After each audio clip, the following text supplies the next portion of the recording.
রথযাত্রার দিনে এবার ছুটির কাছে রুমার বিরুদ্ধে সমস্ত প্রমাণ তুলে দিল মিঠুন। হ্যাঁ বন্ধুরা, আমরা এমনটাই দেখতে পারবো প্রতিজ্ঞা ধারাবাহিকের পরবর্তী পর্বে। তো চলো বিস্তারিত জেনে আসি। ছুটি অভির কাছে একটা অনুমতি চায় যেন সে তার বাবার সাথে দেখা করতে পারে, কিন্তু অভিমান করে কোনো কিছুই বলে না। স্পষ্ট ভাষায় জানিয়ে দেয় যে সে কোনোভাবেই সাহায্য করতে পারবে না এখন ওই দেবদত্ত রায়ের সাথে দেখা করার জন্য।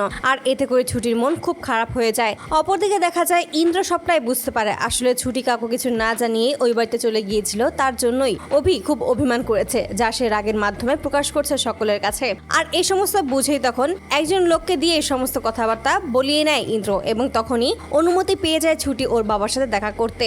অপরদিকে দেখা যায় ওর বাবার সাথে দেখা করেই তখন সমস্ত কিছু জানতে পারে এবং বুঝতে পারে যে আসলে ওই আশ্রয় বাড়িতে এমন কিছু রয়েছে আর যার মাধ্যমেই ওই রুমা কাঞ্জিলাল ওই আশ্রয় বাড়িটা নেওয়ার জন্য এরকমটা করছে। খুন পর্যন্ত করতে সে দ্বিধাবোধ করেনি শুধুমাত্র ওই সমস্ত মূল্যবান সম্পত্তির জন্য। আর এই সমস্ত কিছুই এবার ছুটির গায়ে নিজের কাছে নিয়ে আসতে হবে এবং সরকারের সম্পত্তি সরকারের কাছে হস্তান্তর করতে হবে। আর এতে করে ছুটি বলছে তুমি চিন্তা করো না, এবার আমি ঠিক সেটা প্রমাণ করব।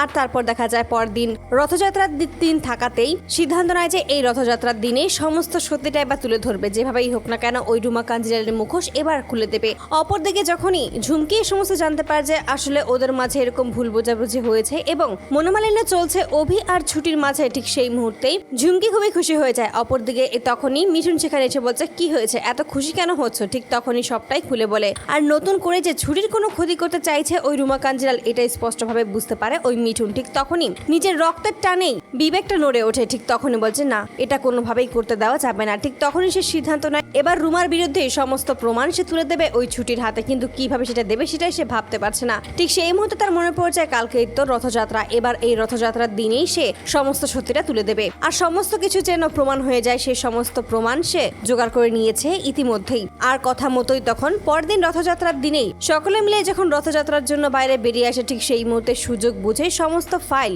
নিজের কাছে করে নিয়ে বেরিয়ে পড়ে মিঠুন। এবং তখনই রাস্তায় এসে অভি আর ছুটিকে দেখতে পায়। ঠিক তখনই ছুটিকে আড়ালে ডাকে। আর এতে করে অভিও একটু অবাক হয়ে যায়, হঠাৎ করে মিঠুন কেন তাকে ডাকছে এটাই তো বুঝতে পারছে না। ঠিক সেই মুহূর্তে অভি নিজেও সেখানে আসে এবং অভি সেখানে আসলেই ছুটির কাছে একটা ফাইল দিয়ে বলেছে এখানে সমস্ত প্রমাণ রয়েছে।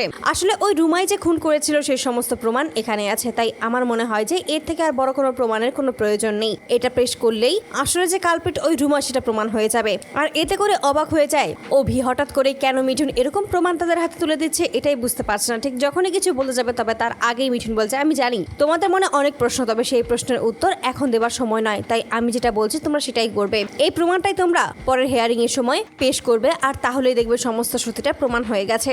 আর এভাবেই সমস্ত সত্যি তুলে দেয় ছুটির হাতে। তো বন্ধুরা, তোমরা কি চাও যেন এবার এভাবেই রথযাত্রার দিনই ছুটির কাছেই ওই রুমার বিরুদ্ধে সমস্ত প্রমাণ যেন তুলে দেয় মিঠুন? অবশ্যই তোমরা তোমাদের মতামত কমেন্ট বক্সে জানতে ভুলো না। ধন্যবাদ।